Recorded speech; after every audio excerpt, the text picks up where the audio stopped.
ଆପଣଙ୍କୁ Dilip job ଆପଡେଟ୍ YouTube ଚ୍ୟାନେଲରେ ସ୍ୱାଗତ। ଯଦି ଆପଣ ଚ୍ୟାନେଲକୁ ଫାର୍ଷ୍ଟ ଟାଇମ୍ ଦେଖୁଛନ୍ତି ତ ଚ୍ୟାନେଲକୁ ସବସ୍କ୍ରାଇବ୍ କରିଦିଅନ୍ତୁ। ଯଦି ଭିଡ଼ିଓଟି ଭଲ ଲାଗିଥାଏ ତ ଲାଇକ୍ ସେୟାର ଆଣ୍ଡ ସବସ୍କ୍ରାଇବ୍ କରନ୍ତୁ। ଏହି ଚ୍ୟାନେଲ ମାଧ୍ୟମରେ ଆପଣଙ୍କୁ ପ୍ରାଇଭେଟ୍ ଏବଂ ଗଭର୍ଣ୍ଣମେଣ୍ଟରେ ଯେଉଁ ସବୁ ପୋଷ୍ଟ ବାହାରିବ ତ ସର୍ବପ୍ରଥମେ ଜଣାଇ ଦିଆଯିବ। ହାଇ ଫ୍ରେଣ୍ଡସ୍, ପୁଣି ଥରେ ଆପଣମାନଙ୍କୁ ନ୍ୟୁ ନିଯୁକ୍ତିରେ ଆପଣମାନଙ୍କୁ ସ୍ୱାଗତ କରୁଛି। ଠିକ୍ ଅଛି, ଯାହାକି ଆସିଯାଇଛି ଆପଣମାନଙ୍କ ପାଇଁ କେଉଁଠୁ ନା Odisha hydro power corporation limited ତରଫରୁ। ଠିକ୍ ଅଛି, ୟାର ଏଜୁକେସନାଲ କ୍ୱାଲିଫିକେସନ୍, ଭ୍ୟାକେନ୍ସି କ'ଣ ଅଛି, ସାଲେରୀ କେମିତି ରହୁଛି, ଇମ୍ପୋର୍ଟାଣ୍ଟ ଡେଟ୍ କ'ଣ ରହୁଛି, ସିଲେକ୍ସନ୍ କେମିତି ରହୁଛି, ଆଉ ୟାକୁ ମଧ୍ୟ ଆପଣ ଆପ୍ଲାଏ କେମିତି କରିବେ। ଠିକ୍ ଅଛି, ତ ୟା ବିଷୟରେ ଆମେ ଆଲୋଚନା କରିବୁ। ଦେଖନ୍ତୁ, Odisha hydro power corporation limited a government of Odisha undertaking, Odisha state police housing and welfare corporation building Vanivihar छक जनपद भुवनेश्वर 751022। ठीक अच्छे, ये अच्छी तार कौन ना आपंकर तो फ्रेंड्स यार टोटल पीडीएफ रो पेज रोचे 9 पेज। तो आपण मानक फुल्ली 9 पेज तो कहवा संभव हेनी, तेणु मुझे कौन करी यार इंपोर्टाट डेट कौन रोचे, वैकेंसी कौन रोचे, क्वालिफिकेशन कौन आपंकर आवश्यक, सैलरी केमिति रोचे, एज सिलेक्शन प्रोसीजर केमिति रोचे, आको आपण केमिति इजिली कौन करेंगे ना अप्लाई करेंगे ता विषय में मु आलोचना करी।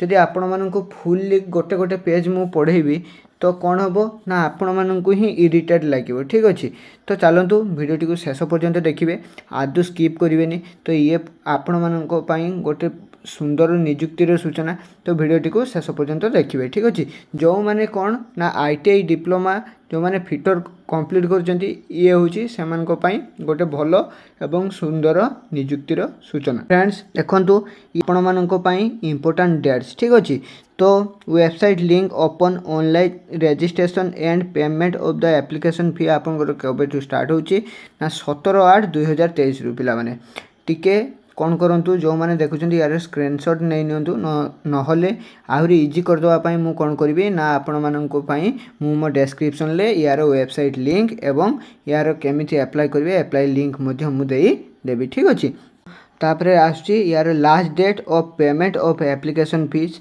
या कौन करेंगे ना आप 14/9/2023 सुधा कौन करेंगे ना यार एप्लिकेशन जो आप फॉर्म फिलअप करेंगे कौन करेंगे ना 14/9/2023 सुधा आपंकर एप्लिकेशन जहाँ फीस थी तो आपड़ ताको पेमेंट करदे। ठीक अच्छे, last date of submission of online application in complete safe कौन कौची ना यार लास्ट डेट रोची 14/9/2023 सुधा आपण मानक कौन करने पड़ो ना यार रजिस्ट्रेशन करने।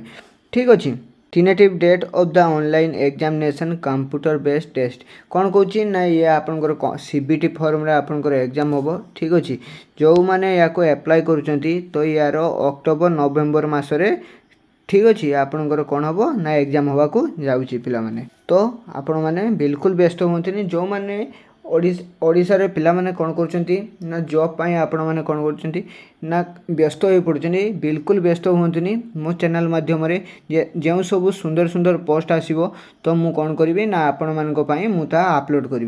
पिला माने जो माने मो चैनल रे अछंती प्लीज आपण मानक मु अनुरोध करी मु जो सब वीडियो मु प्रत्येक दिन अपलोड करूची आपण माने टिके देखंतु, जा द्वारा आपण मानकर ही बेनिफिट होबो। तो चलतु बर्तमान आम आलोचना करूँ यार कौन ना वैकेंसी विषय रे। तो यार वैकेंसी कौन रही पिला माने मु आपको जणाई दूसरी। ठीक अच्छे फ्रेंड्स, आपण मैंने देखिपे होम स्क्रीन ला आसी। तो चलतु भिडियोटी को मु आपण मान आगे शेयर करुँची। ठीक अच्छे, तो इलेक्ट्रिकल ट्रेन जो मैंने इलेक्ट्रिक करछंती operator in AI electrician and lineman. ठीक अच्छे, जो मैंने करिसेंती तो आपण मानक पई केतेटा पोस्ट रोचे चलते देखिए। जो मैंने एसटी कैटेगरी रोचंती सेमानक पई 32टी रही। ठीक अच्छे, जो मैंने एससी कैटेगरी रोचंती सेमानक पई 9टा रही। जो मैंने एससी बीसी रे रोचंती सेमानकर 5टा, जो मैंने यूआर रे रोचंती सेमानकर 35टा। टोटाल आपनकर देखि पारथुवे 81टी पोस्ट रही। ठीक अच्छे, जो मैंने मेकानिकल ट्रेन करछंती ऑपरेटर मेकानिकल फिटर रे। ठीक अच्छे, सेमानक पई एससी मान कौन सी ना, एसटी मान 12टी रही, एससी बीसी मान गोटे रही, यूआर मान 26टी रही। टोटाल आपण मान 39टी पोस्ट रही। एल्डर ट्रेनर मान कौन ना एसटी मान गोटे, एससी मान गोटे, एससी बीसी मान कौन नहीं, यूआर मान गोटे। तो टोटाल आपंकर 3टी रही। क्रेन ऑपरेटर ट्रेनर पाई आपंकर 2टा रोचे, एसटी मान 2टा रोचे, एससी मान गोटे भी रोनी आपंकर कौन ना एससी बीसी मान यूआर मान आपंकर 4टा रोचे। टोटाल आपंकर 8टा रोचे। वायरमैन ट्रेन जो मान करछंती तो सेमान कौन ना एसटी मान 4टा, एससी मान गोटाए, एससी बीसी मान गोटाए, यूआर मान 3टा। टोटाल आपंकर 9टा वैकेंसी रोचे। स्टोर कीपर ट्रेनर पाई कौन ना एसटी मान गोटा रोचे, एससी मान 3टा, एससी बीसी मान 3टी, यूआर मान 3टी एवं टोटाल आपंकर रोचे 10टा पोस्ट। ये थिला आपण मान वैकेंसी सूचना। ठीक अच्छे केतेटा वैकेंसी आपण मान बाकी रही। तो फ्रेंड्स मो होम स्क्रीन ले देखि पारथुए आपण मान जो आपनकर सैलरी पैकेज यार केमती रही जो कौन ना ओडिशा हाइड्रो पावर रे। तो चलतु ता देखा। Electrical train operator in AI. ठीक अच्छे एवं इलेक्ट्रीशियन एंड लाइनमैन करो जो आपनकर पोस्ट कोड रही 04 रही। तो मंथली सैलरी आपण मानकर केमिति मिलिबो ना 22,700 रहिबो। पे स्केल ऑन कौन ना पे मैट्रिक्स 25,500 टू आरंभ होइकी 81,100 पर्यंत जाउची। जो माने मेकानिकल ट्रेन करचंती कौन ना पोस्ट कोड रही आपनकर 5टी एवं सैलरी रही 22,700।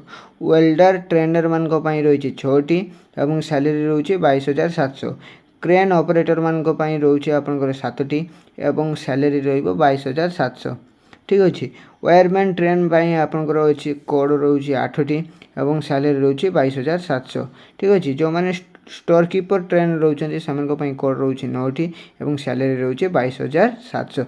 ये थिला आपण मान सैलरी पैकेज। ठीक अच्छे। आपण मान यार एजुकेशनल क्वालिफिकेशन कौन मागिचे आपन टिके देखि नियंतु ना electrical train electrician and lineman आपन जो मान अप्लाई करछंती तो कौन आपन एजुकेशनल क्वालिफिकेशन रही ना HSC with approved trade certificate for electrical trade form ITI.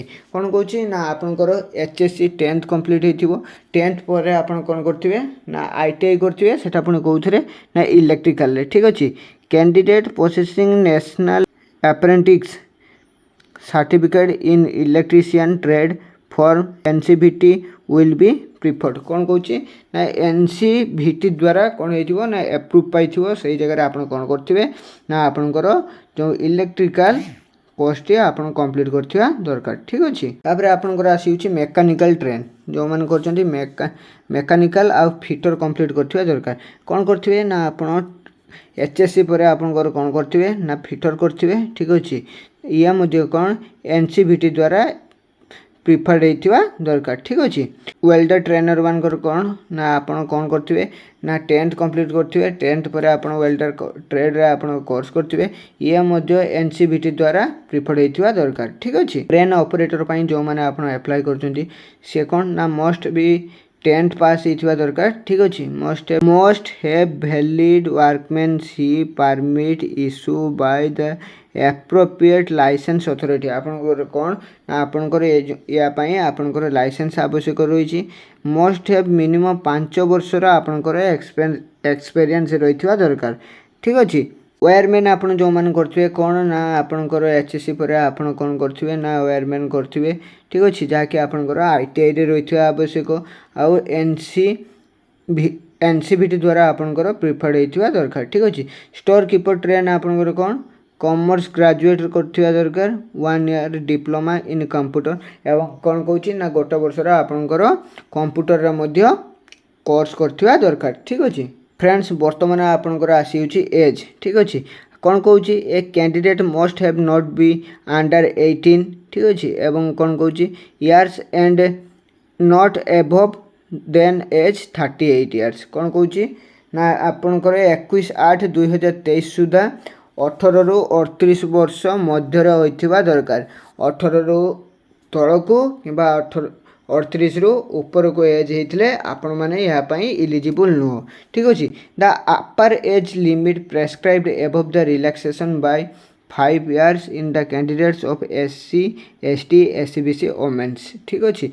ST SC एवं एससीबीसी मान कौन कौन ना 5 वर्षर एज रिलैक्सेशन रोचे ठीक अच्छे एवं 10 इयर्स इन पीडब्ल्यूडी कैंडिडेट मान कौन करुच्ची ना यार ना एज रिलैक्सेशन रखुच्छी परमानेंट डिजिबिलिटी 40% रखा आवश्यक ठीक अच्छे date of birth entered in the high school certificate examination of equivalent certificate issue by the considered board council will be accepted ठीक अच्छे आपंकर बर्तमान आलोचना करूँ यार सिलेक्शन प्रोसीजर केमती रोचे eligible candidate will be called the computer based test कौन कौन ना आपंकर सीबीटी फॉर्म रे एग्जाम हम जहाँकि कंप्यूटर बेस्ड थ्रो रे आपंकर एग्जाम हम आपंकर 120 मल्टीपल क्वेश्चन आसो ठीक अच्छे तो 40 क्वेश्चन फॉर्म जनरल ठीक अच्छे जनरल नॉलेज रे आपंकर कौन ना 40टा क्वेश्चन आसो aptitude quantitative aptitude reasoning English general awareness ठीक अच्छे ये आपंकर मिसिक 40 क्वेश्चन आसो टूरे कौन 80 क्वेश्चन आसो आपंकर कौन ना subject knowledge in the respective discipline कौन कौच ना आप जो कोर्स करेंगे तापर आपंकर 80टा क्वेश्चन आसो the candidate will be sell the secure 1 mark for each correct answer कौन कौच आप जो एग्जाम देवे आपंकर गोटे क्वेश्चन पिछा गोटे मार्क रोचे नेगेटिव मार्किंग रोचे जहाँकि 0.25 मार्क रही ठीक अच्छे इतना आपण मान सिलेक्शन प्रोसीजर केमिति आपण मैंने या कौन करेंगे ना आपणकर एप्लाई करेंगे ठीक अच्छे हाउ टू एप्लाई तो फ्रेंड्स आपड़ जो मैंने एप्लाई कर कौन ना www.ohpcltd.com रे आपन कौन करेंगे ना यार ये हूँ तार वेबसाइट आपड़ जाइए रेजिस्ट्रेशन करेंगे ठीक अच्छे एप्लिकेशन टी को कौन कहूँ ना मु कौन करी फ्रेंड्स आपण मानक यार वेबसाइट लिंकटा देदेवी आपण मैंने इजिली कौन करेंगे ना यार लिंक जाइए आपण होम पेज रे पहुँची पारे ठीक अच्छे एवं कौन कौच ना आपंकर जेपीजे फॉर्म रे आपंकर सिग्नेचर एवं फोटोग्राफ्स देवे जार फोटोग्राफ्स रो साइज आपंकर रोची 25 KB टू 100 KB रहिबो ठीक अच्छे 3.5 सेंटीमीटर रो 4.5 सेंटीमीटर डायमेंशन होइथिबा दरकार सिग्नेचर आपंकर 25 KB रो 100 KB भितर रहिबो एवं यार मध्ये डायमेंशन 3.5 सेंटीमीटर रो 1.5 सेंटीमीटर रहिथिबा आवश्यक तापर आपंकर 10th marksheet and certificate ITI certificate एवं marksheet graduation certificate and marksheet certificate of diploma in computer application certificate आपंकर दरकार योर कास्ट सर्टिफिकेट दरकार ठीक अच्छे आपन जदि आपन एससी एसटी एससीबीसी रे आपन होता तो फिजिकल हैंडिकैप्ड सर्टिफिकेट जदि आपंकर हैंडिकैप्ड कौन व्यक्ति होता तो हैंडिकैप्ड सर्टिफिकेट आपंकर आवश्यक discharge certificate in the case of ex serviceman applicable sports certificate in the case of sports person candidate if applicable जदि आपंकर कौन आपण स्पोर्ट्स पर्सन होता तो आपंकर स्पोर्ट्स सर्टिफिकेट आवश्यक हो पारे एक्सपीरियंस सर्टिफिकेट आपन जदि अन्य कौन जगार जॉब कर तो कौन करेंगे आपंकर एक्सपीरियंस सर्टिफिकेट आनिबे ओडिया लैंग्वेज पासिंग सर्टिफिकेट आपन जदि पास कर ओडिया लैंग्वेज रे तो आपंकर सर्टिफिकेट नहीं आसवे ठीक अच्छे फ्रेंड्स ये थिला आपण मानक पई कौन ना ओडिशा हाइड्रो पावर रो गोटे रिक्रुटमेंट रो सूचना जदि फ्रेंड्स आपण मानक ए भिडियोटी इनफॉर्मेटिव लगी थाए एवं ए भिडियो द्वारा आपणकर भविष्यत रे जॉब होई पारे तो आपण मानक पई मु जगन्नाथ पाखरे नेहुरा होची तो भगवान आपण मानक मंगलायु दौंती ठीक अच्छे तो फ्रेंड्स रोची पुणी थोड़े आपण मानक पई न्यू वीडियो नहीं आसबि सेत पर्यंत मते विश्राम दियंतु रोची जय जगन्नाथ।